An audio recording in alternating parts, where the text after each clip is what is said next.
The Middle East is no longer in a localized conflict. It has escalated into a global crisis.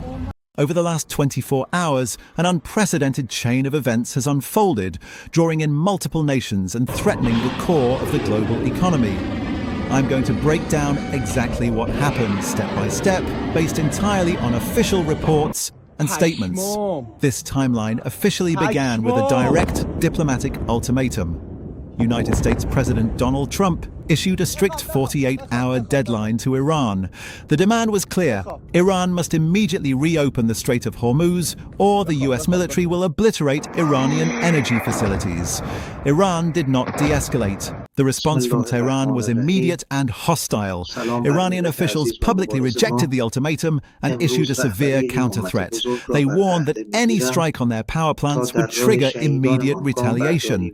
This retaliation would include the complete and total closure of the Strait of Hormuz and direct strikes on US-linked interests and energy facilities across the entire Gulf region.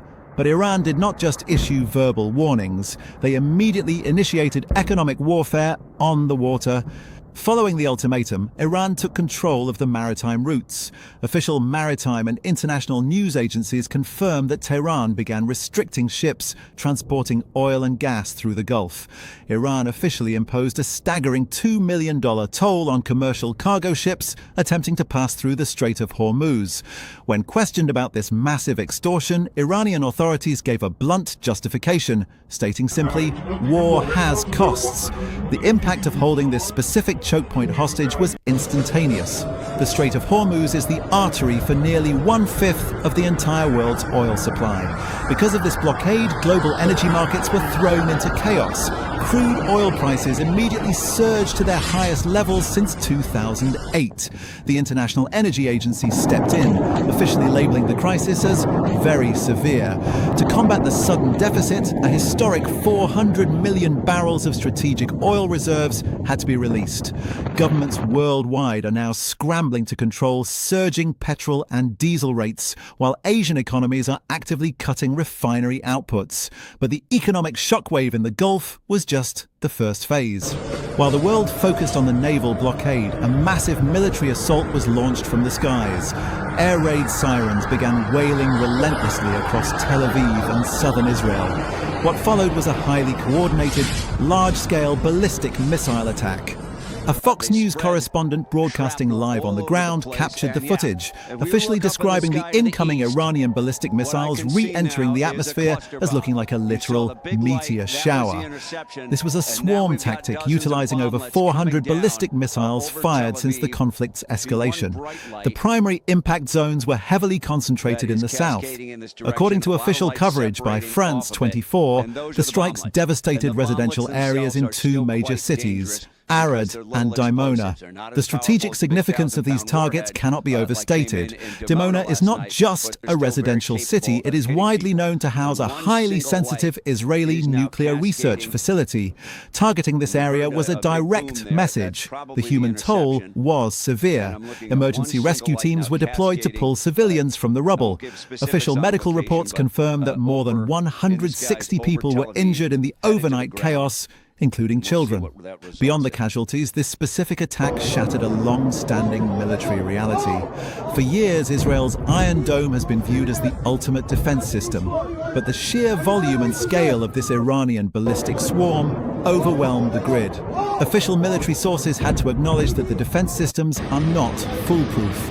The extensive damage across Arad and Dimona served as undeniable proof that the Iron Dome is not impenetrable. Multiple missiles evaded interception completely, causing catastrophic damage to urban centers, and the destruction of these intercepted missiles did not stay within Israeli borders. The conflict has officially spilled across the region. When ballistic missiles are intercepted at high altitudes, the debris fields drift for hundreds of miles. Official reports confirmed that massive pieces of missile debris rained down on the United Arab Emirates. The debris crashed into Abu Dhabi, specifically impacting the Al Shawamek area, severely injuring civilians on the ground. Simultaneously, the rest of the Gulf came under direct military threat. Saudi Arabia officially reported the interception of 7 drones, which were directly targeting their eastern region, home to the El Sha oil field and 70% of the kingdom's oil facilities. The UAE announced the interception of 4 missiles and 25 drones. Meanwhile, the Defense Ministry in Kuwait confirmed detecting 7 drones in their airspace, with 3 crashing into uninhabited areas. The war has effectively engulfed the entire Middle East. So, what is the official response to a breached Iron Dome, an oil crisis, and a region under fire? The European Union has hesitated to deploy military assets, pushing instead for diplomatic de-escalation. The United States, however, is mobilizing. The Trump administration has ordered 3 warships and 2,500 extra Marines to the region, heavily reinforcing their military footprint. In Israel, the leadership has made their intentions absolute.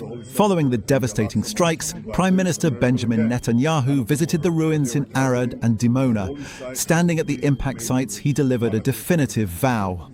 Netanyahu officially stated that Israel will retaliate with great force. He explicitly promised to go after Iranian leaders personally, destroy their economic assets, and ruin their nuclear and ballistic missile programs. The timeline is set. A US ultimatum triggered a naval blockade, plunging the world into a 2008-level oil crisis. This was followed by a ballistic meteor shower, the breaching of the Iron Dome, widespread strikes across the Gulf, and a vow of absolute retaliation. The chain of events is unbroken and the world is waiting for the next strike. Let me know your thoughts on these official developments in the comments below. Subscribe for strictly factual updates as this global crisis unfolds. Stay safe, and I will see you